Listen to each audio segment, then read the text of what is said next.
పదజాలం. తర్వాత ఏమి ఇచ్చాడన్నా పదజాలం. పదజాలం ఏం చేసాము, దీనికి ఫస్ట్ సెకండ్ అయిపోయింది కదా, క్వశ్చన్ 2 రాసాం కదా, చెప్పుకున్నాం కదా. తర్వాత పదజాలం అని ఇచ్చాడు. పదజాలం ఏమి ఇచ్చాడో చూద్దాం.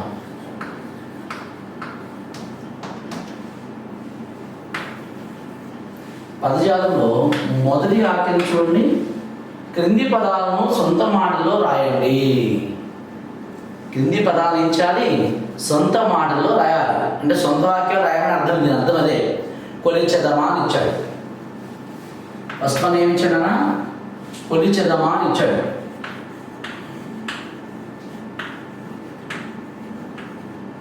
దీన్ని సొంత వాక్యం రాయాలి. ఏ రాస్తాం చెప్పండి మీరు ఎవరన్నా, ఏమన్నా చెప్పాలి. ఫస్ట్ వేయించాడు కొలిచెదమా అంటే దానికి ఎలా రాస్తాం మనం, స్వచ్ఛమైన మాటలతో అని చెప్పాలి. స్వచ్ఛమైన మాటలతో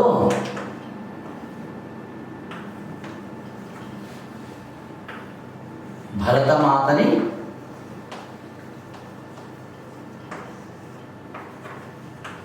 కొలిచెదమా. స్వచ్ఛమైన మాటలతో భరతమాతని కొలిచెదమా. రైట్, బాగా. నెక్స్ట్ గానం.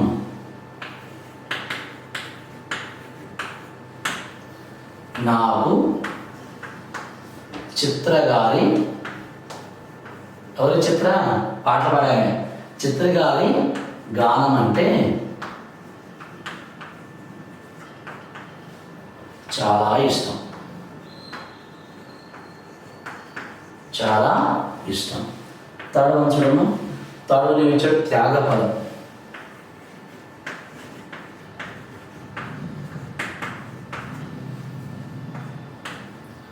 స్వాతంత్ర్య యోధుల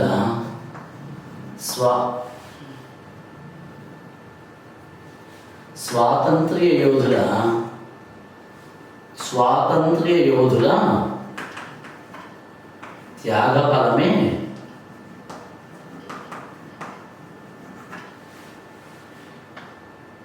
త్యాగఫలమే ఈనాడు మనం అనుభవిస్తున్న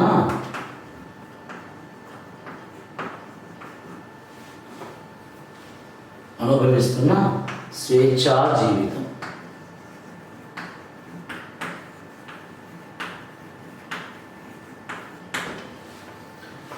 స్వాతంత్ర్య యోధుల త్యాగ ఫలమే ఈనాడు మనం అనుభవిస్తున్న స్వేచ్ఛా జీవితం. ఎవరు మనం పీస్ఫుల్ లైఫ్ని ఎంజాయ్ చేస్తుంటే ఎలా చేస్తున్నాం, దీనికి మూల కారణం ఎవరు, మెయిన్ ఎవరు, స్వాతంత్ర యోధులు చేసిన త్యాగ ఫలమే వాళ్ళు ఈ ఫ్రీడమ్ లైఫ్ని ఎంజాయ్ చేయగలుగుతున్నాం. రైట్, రాసుకున్నానన్నా అవి రాసుకున్నది అయిపోయింది కదా. నెక్స్ట్ ఇది రాసుకుంటే రైట్, అది రఫ్ చేస్తుంది ఒకసారి చూడమ్మా. ఇంకేమి ఇచ్చాడు,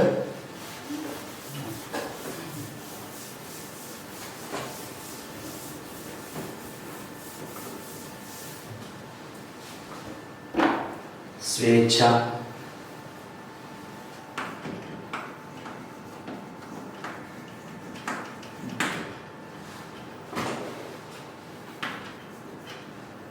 స్వేచ్ఛ. సొంత వ్యక్తి చెప్తారా ఎవరన్నా, స్వేచ్ఛ.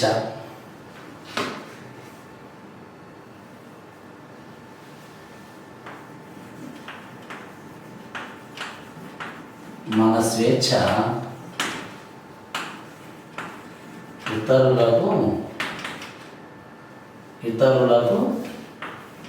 ఇతరుల స్వేచ్ఛకి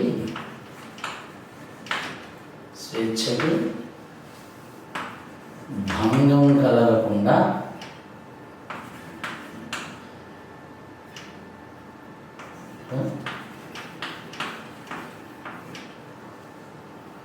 మన స్వేచ్ఛ ఇతరుల స్వేచ్ఛకి భంగం కలగకుండా ఉండాలి. వాళ్ళు ఏం చెప్తారు తెలుసా, పెద్ద మైక్ పెట్టేస్తారు పండుగ వస్తే, చాలా సౌండ్ పెడతారు అనమాట. తెలుసుకుంది వినాయక చవితి వచ్చింది అనుకోండి, లేదా ప్రేయర్ పెట్టుకున్నాను అనుకోండి, లేదా ఏదైనా అకేషన్ పెళ్ళి అనుకోండి, పెద్ద సౌండ్ పెడతారు. అరే ఎందుకంటే ఆ సౌండ్ పెడతారు, తగ్గించుకొని పెట్టుకోవచ్చు కదా. చిన్న చిన్న పిల్లలు ఉంటారు, ఇలా పక్కన నిద్రపోతుంటారు, హార్ట్ పేషెంట్స్ ఉంటారు, వాళ్ళకి ఇబ్బంది కదని చెప్పి మనం అడిగాను అనుకోండి, అదేంటి మా ఇష్టం అండి, మా ఇల్లు మా ఇష్టం. మనం స్వేచ్ఛగా ఉండాలని ఇతరుల స్వేచ్ఛని భంగం కలిగించకూడదు, ఇతరులను ఇబ్బంది పెట్టకూడదు. రైట్నా? అది అర్థం. ఇంకేమిచ్చాడు? బలం ఇచ్చాడు.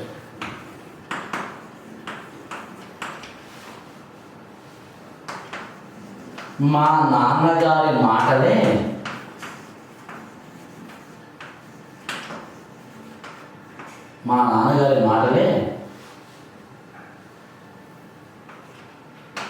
నా మనోబలానికి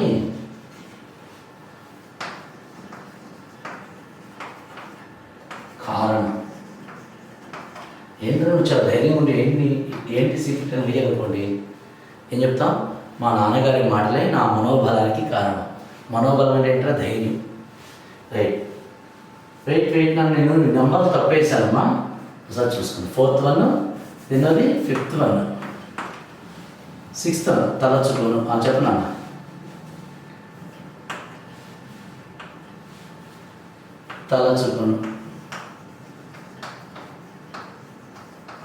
తలుచుకోవడం అంటే ఏంటి?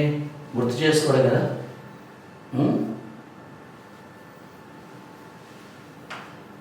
నేను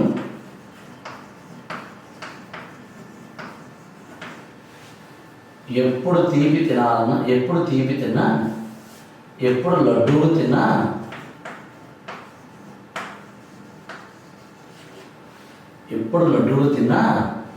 తిరుపతి లడ్డూలనే తలుచుకుంటాను. తిరుపతి లడ్డూలని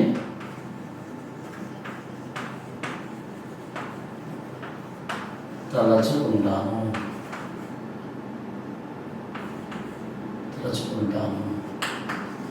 ఎందుకని? లడ్డూలు అంటే తిరుపతి లడ్డూలే ఫేమస్ కదా. లడ్డూలు ఎప్పుడు చూసినా, ఎప్పుడు తినాలనుకున్నా, ఎప్పుడు లడ్డూలు తిన్నా కానీ తిరుపతి లడ్డూలే గుర్తుపడతాయి. రైట్, అయిపోయినాయమ్మా. తర్వాత చూడండి, సెకండ్ ఆ ఇచ్చాడు. సెకండ్ ఆకి ఏం చేశాడంటే ఖాళీలు ఇచ్చి, చూడండి క్రింది వాక్యాలలో కొన్ని ఖాళీలు ఇవ్వబడ్డాయి, వాటిని పూరించమన్నాడు. దాంట్లో ఫస్ట్ రండి, గంగా డాష్ భావనతో హిమా. గంగా తర్వాత ఏం రాయాలి? ఫస్ట్ మనకి ఫస్ట్ నెంబర్ ఇవ్వలేదు కదా, ఫస్ట్ డాష్లో ఏం రాస్తాం? గంగా జటాధర. రెండో డాష్లో ఏం రాస్తాం? రూపమే. అంతే కదా, హిమశైల రూపమే.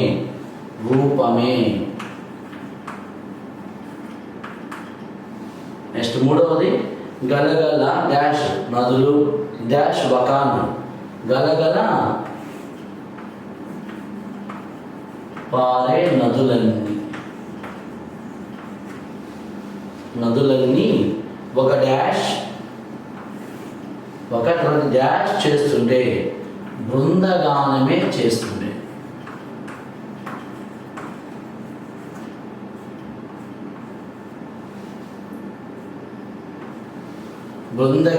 చేస్తుండే.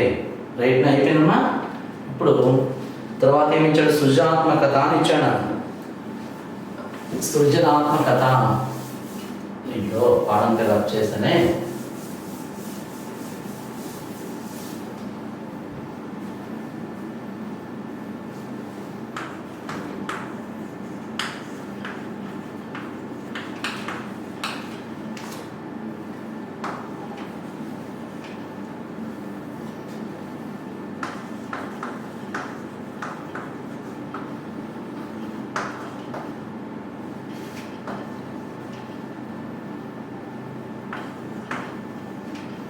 సృజనాత్మకత ఏం చేశాడు? చూడండి, ఫస్ట్ ఆకి ఏం చేశాడు నాన్న?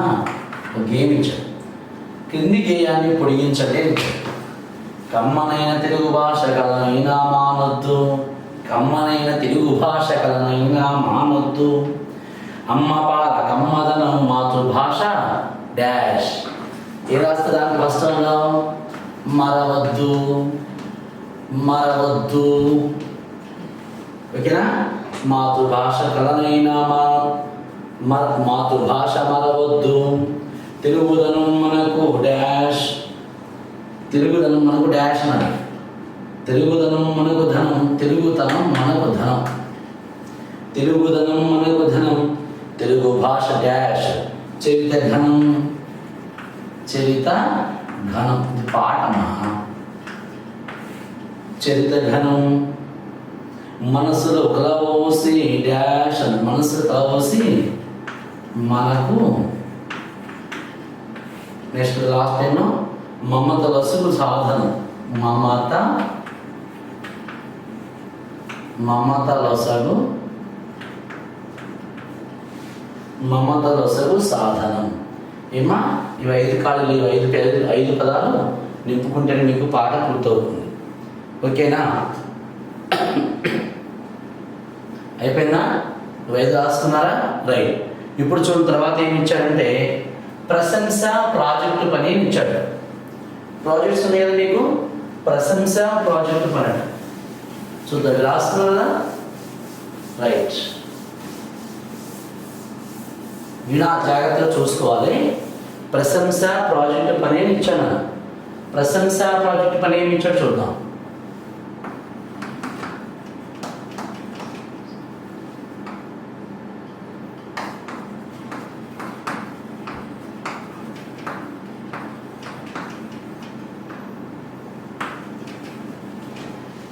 దాంట్లో ఏం చేశాడంటే ఫస్ట్ ఆ కింద ఒక ప్రశ్న, సెకండ్ ఆ కింద ఒక ప్రశ్న ఇచ్చాడా? చూడండి, ఫస్ట్ ఆ కింద ఏమి ఇచ్చాడు? గేయ సారాంశాన్ని రాయండి అని ఇచ్చాడు. గేయం యొక్క సారాంశాన్ని రాయమన్నాడు. సారాంశం, గేయ సారాంశం తేనెలతో నిండిన స్వచ్ఛమైన మాటలతో దేశమాతని పూజిద్దాం, ప్రార్థిద్దాం. ఇంకా ఏం చెప్తున్నాడు? ప్రార్థించాలి, దేశమాతను ప్రార్థించాలి. ఆ భావం, దేశమాతను ప్రార్థించే భావంతో మన జీవితం అనే ప్రయాణాన్ని కొనసాగిద్దాం. గంగా దేశంలో నదులన్నిటితోటి నీటితో నుండి గంగా నది జలములతో నిండి ఉన్నటువంటి నదులన్నింటినీ చీరగా కట్టుకొని సముద్రాన్ని మొలత్రాడుగా లేక వడ్డానంగా పెట్టుకుని భరతమాతని పాటలతోటి, గేయాలతోటి, గీతాలాపనలతోటి పూజిద్దాం. హిమాలయ పర్వతంలో శివుని యొక్క గంగని ధరించిన శివుని యొక్క రూపంగా హిమాలయ పర్వతం నిలబడి ఉన్నట్లుగా భావన చేసి నిలబడి ఉన్నది. దానికి గంగా నదులన్నీ కూడా, గలగల పారే నదులన్నీ కూడా బృందగానంతో పాటలు పాడుతూ పూజిస్తున్నాయి.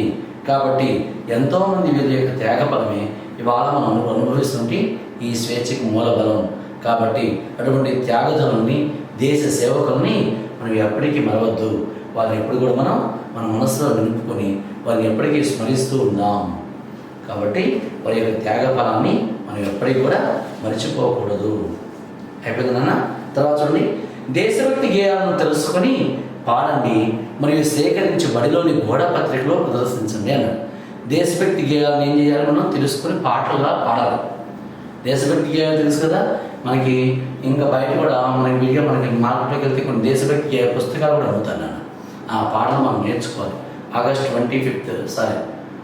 15కి, జనవరి 26 అటువంటి పండుగలప్పుడు మీ అందరూ కూడా పాటల పోటీకి వచ్చినప్పుడు తప్పనిసరి దేశభక్తి గేయాల్లో పాడడంలో మీరందరూ కూడా పాల్గొనాలి. అందరూ పార్టిసిపేట్ చేయాలి. దేశభక్తి గేయాలు పాడాలి. మీకు దేశం మీద ప్రేమని, అభిమానాన్ని, పూజనీయ భావాన్ని మీరు అక్కడ ప్రదర్శించవలసిన అవసరం ఉంది. కాబట్టి ప్రతి ఒక్కరు కూడా ఏం చేస్తారమ్మా? దేశభక్తి గేయాల పాటల పోటీల్లో మీరు పాల్గొనండి. సరేనా? అయితే కొన్ని పాడాలట, మరియు కొన్ని ఏం చేయాలంటే మనం గ్యాదర్ చేసి మన దేశభక్తి గేయాలు ఎక్కడైతే దొరుకుతాయో అవి సేకరించి మన కింద వరండాలు ఏం చేశారు? మనకి గోడ పత్రిక ఏర్పాటు చేశారు. ఆ గోడ పత్రికలు ఏం చేస్తారంటే మీరు అవి తీసుకొచ్చి పిన్ చేయండి. రైట్నా? తర్వాత చూడమ్మా, భాష గురించి తెలుసుకుందాం అని ఇచ్చాడు. ఇవి తెలుసుకుందాం అని చెప్పి సప్తర్షులు, అష్టదిక్కులు, అష్టదిక్పాలకుల పేర్లు ఇచ్చాడు. సప్తర్షులు అంటే అర్థం ఏంటంటే సప్తమి అంటే 7. మనకి చాలామంది ఋషులు ఉన్నారు. వాళ్ళు ప్రధానంగా చెప్పుకోదగిన వాళ్ళు 7 ఉన్నారు. వాళ్ళ పేర్లు తెలుసా? కశ్యపుడు, అత్రి, భరద్వాజుడు, విశ్వామిత్రుడు, గౌతముడు, జమదగ్ని, వశిష్ఠుడు. ఈ 7 ఎవరమ్మా? సప్తర్షులు. అష్టదిక్కులు ఉన్నాయి మనకి తెలుసు కదా. అష్టదిక్కులు అంటే మనకి ఇలా ఇది ఉత్తరం, ఇది దక్షిణం, ఇది తూర్పు, ఇది పడమర. అంతేనా? పైకి ఉత్తరం అనుకోవాలి. ఇండియాకి పైన ఉండేది ఇది ఉత్తరం, ఇది దక్షిణం. ఇది తూర్పు బెంగాల్ కదా, బంగాళాఖాతము, ఇటు పశ్చిమాన అరేబియా మహాసముద్రం. రైట్ నా. ఇప్పుడు మనకి తూర్పు ఎటు ఉంది, ఇటువైపు ఉంది. ఓకేనా. ఈ తూర్పుకి ఉత్తరానికి మధ్యలో ఏముంది, ఆ మూలను ఏమంటారు తెలుసా, ఇవి 4 దిక్కులు, ఇంకో 4 మూలలు, ఇవి 4 మూలలు. ఓకేనా. వీటిని అన్నింటినీ కలిపి ఏమంటారంటే అష్టదిక్కులు అంటారు.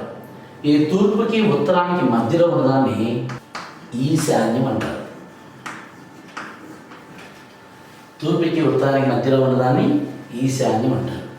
తూర్పుకి దక్షిణానికి మధ్యలో ఉన్నదాన్ని ఆగ్నేయం అంటారు. ఏమంటారు, ఆగ్నేయం అంటారు. సరే, ఈ ఆగ్నేయం ఉంది, ఈ దక్షిణ కదా.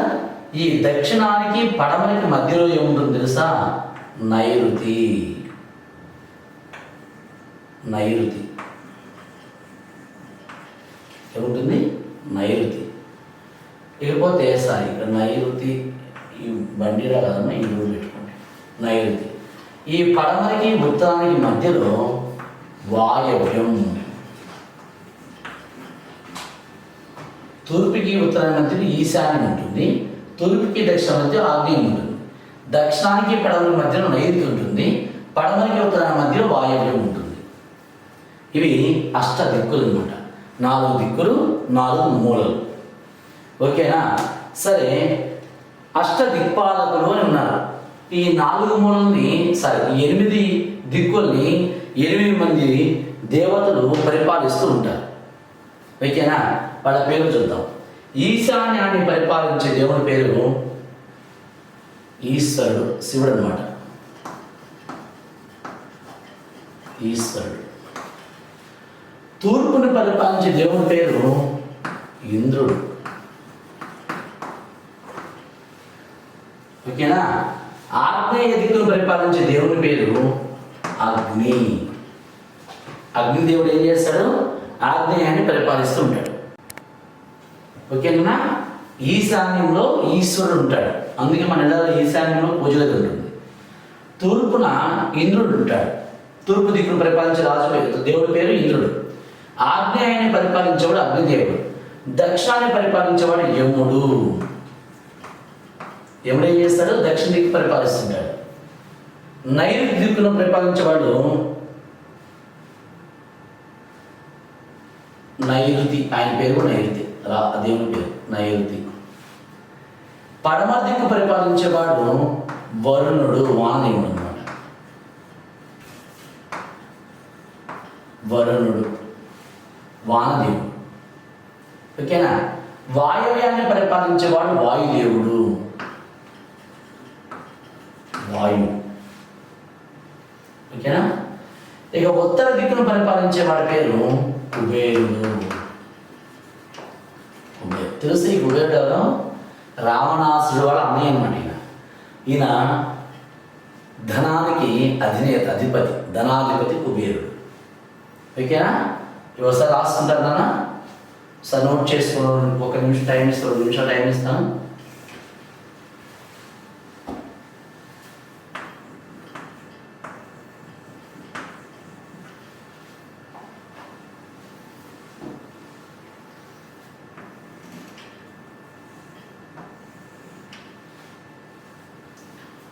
ఓకేనా.